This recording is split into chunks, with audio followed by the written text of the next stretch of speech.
యజ్ఞవసుగా వడగొండాలని మహాదేవుడే ఇలకేటించి యజ్ఞవసుగా వడగొండాలని కాళ్ళలోన చేతులలో మూడు మేకులుండాలని శిరము పైన 7 ముళ్ళ గాయాలు పొందాలని బ్రాహ్మణాలు పలికిన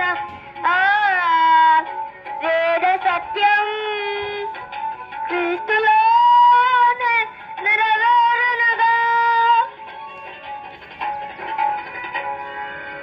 చత్వారః సిద్ధ్నత్రయో అస్య పాదాగ్రే శీర్షే సప్త హస్తాసో హస్య త్రిడావత్తు వృషభోరవీతి మహోదేవో మధ్యాం ఆవివేశతిథి. ఆర్య ఋషులు పలికిన దేవోక్తి క్రీస్తులోనే నెరవేరునుగా. యేసే మరణించి లేచిన యజ్ఞ పురుషుడుగా.